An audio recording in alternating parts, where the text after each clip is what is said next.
Alice au Pays des Merveilles, c'est une histoire qui a quand même 150 ans. Une vieille histoire. Pourtant, elle est connue, mais dans le monde entier. C'est un des livres les plus traduits dans toutes les langues. Donc, ce livre-là a quelque chose de spécial qui fait que c'est un livre qui a inspiré énormément de créateurs. Beaucoup de gens ont travaillé ou ont refait des histoires sur Alice. Enfin, c'est quelque chose qui inspire beaucoup. Lewis Carroll a demandé à un illustrateur de travailler avec lui. Donc, ça, c'est les illustrations qui sont les plus connues d'Alice. Ce monsieur qui a fait ces dessins-là, il s'appelle Tenniel, et c'est lui le premier illustrateur. Après, il y en a eu beaucoup d'autres.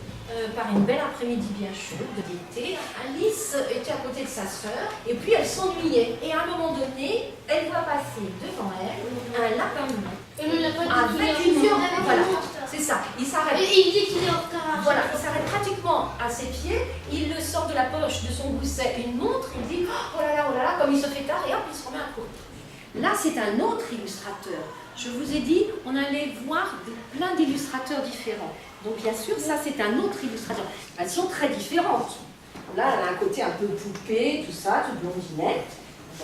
Et vous voyez, cette descente comme ça, cette diminution d'Alice, qui est toute petite, après, quand elle a mangé son gâteau, hop, comme elle qui regrandit. On a plusieurs Alice qui diminuent et qui grandissent. C'est ça que c'est pas pareil, parce que là, la clé, ils avaient dit qu'ici, elle était sur une table, et là, elle est... Tout à fait. Alors, les illustrateurs prennent aussi des libertés par rapport au texte. Alice, qu'est-ce qu'elle fait là? Elle prend l'éventail et les dents. Voilà, elle prend l'éventail et puis elle commence à s'éventer parce qu'il fait très très chaud là. Et elle se demande aussi qui elle est. Elle a changé de taille plusieurs fois. Vous vous souvenez de ça? On avait parlé, mais qui suis-je donc? Là, elle se pose la question. On en avait parlé par rapport au portrait chinois. Qui est Alice? Qui suis-je? Qui êtes-vous? Là, c'est une gravure. Elle est belle, hein, cette illustration, c'est très très bon. Vous voyez, il y a des ambiances différentes. Hein. Ici, c'est en noir et blanc à nouveau. Ah, une autre illustration. Vous voyez comme c'est différent? C'est la même chose, là. On parle d'Alice qui est à la rencontre de la souris. Ça, c'est par rapport aux illustrations, les premières illustrations de Tenniel. Et ici, vous voyez, c'est quelqu'un d'autre qui a utilisé ces illustrations, qui les a découpées et qui les a remises autrement et qui a fait des photos. Par exemple, ici, il y a des histoires de tissus, des choses comme ça. C'est une illustration. Oui, tout à fait. Oui, ça a été pris chez lui, à côté de sa bibliothèque. Et tout à fait. Le procès est présidé par le roi de cœur, qui est ici, et la reine de cœur. Le lapin blanc, ici, lit l'acte d'accusation. Et Alice se met à grandir. Vous avez vu comme elle est grande? Alors, la reine de cœur, furieuse, hurle « Mais qu'on lui coupe la tête, qu'on lui coupe la tête !» Et Alice réplique « Mais de toute façon, qui fait attention à vous? Vous n'êtes qu'un jeu de cartes. » Et à ces mots, toutes les cartes s'envolent et lui retombent dessus. Et c'est là que Alice se réveille. Elle découvre que les cartes, en fait, qui étaient tombées sur elle, n'étaient que des feuilles mortes qui étaient tombées de l'arbre et qu'elle est toujours à côté de sa sœur.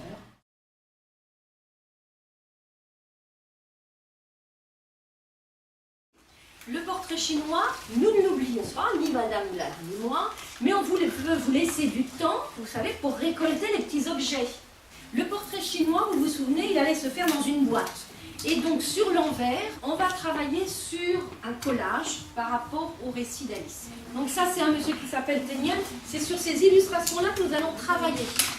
On va les transformer. Le principe, c'est d'avoir sur un thème des illustrations d'Alice et puis d'autres illustrations.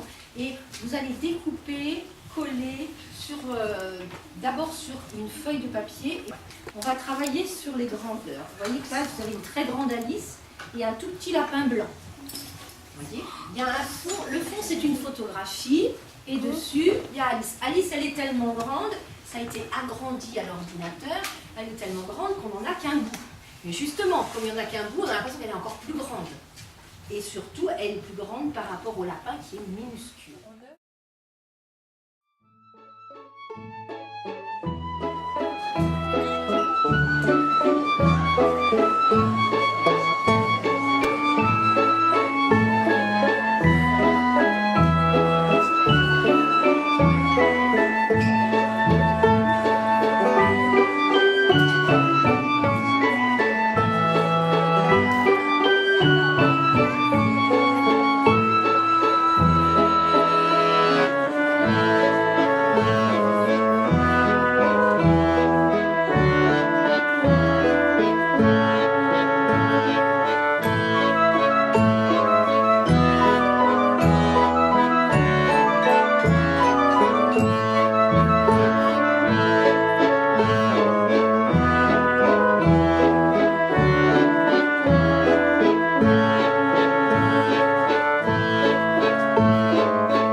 la chenille daigna lui adresser la parole.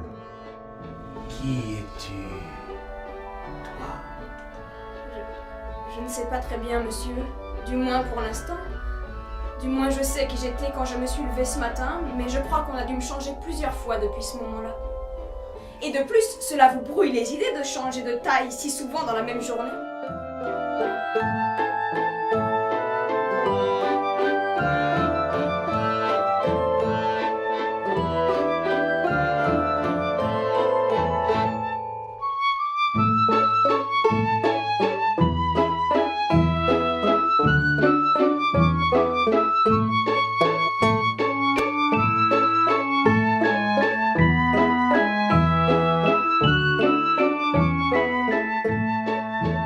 Assise sur un talus, Alice commençait à se sentir fatiguée de n'avoir rien à faire.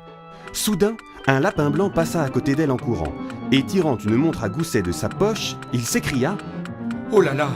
Oh mon Dieu, je vais être en retard !» Brûlante de curiosité, Alice se leva d'un bond et s'élança à la poursuite de l'animal.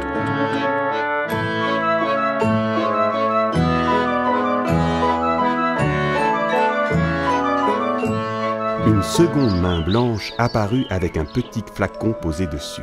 Au goulot du flacon était accrochée une étiquette. « Bois-moi » Alice posa la clé d'or sur la première main et but le contenu du petit flacon. Elle se remit à pleurer, mais cette fois-ci c'étaient des larmes de géante. Son pied glissa, et un instant plus tard, plouf! Elle se trouva plongée dans l'eau salée jusqu'au menton. Elle ne tarda pas à comprendre qu'elle était dans la mare formée par les larmes qu'elle avait versées lorsqu'elle avait 2,75 m. Un thé chez les fous. Sous un arbre, devant la maison du lièvre qu'elle reconnut grâce aux cheminées en forme d'oreille, se dressait une table où le lièvre de Mars et le chapelier prenaient le thé. Assis entre eux, le Loir dormait profondément. La table était très grande, mais tous trois se serraient l'un contre l'autre à un même coin. Sur la nappe blanche se trouvaient de nombreuses tasses à thé, des théières, des pots de confiture et des tables. Le terrain de croquet. Alice se trouvait enfin dans le merveilleux jardin au milieu de multitudes de fleurs aux couleurs vives. Près de l'entrée se dressait un grand rosier aux roses blanches que 3 jardiniers, des cartes à jouer, peignaient en rouge. Fais donc attention, 5! Tu m'éclabouches de peinture! J'ai pas fait exprès, c'est 7 qui m'a poussé le coude. C'est ça, te gêne pas, 5, tu prétends toujours que c'est la faute des autres. Toi, tu ferais mieux de te...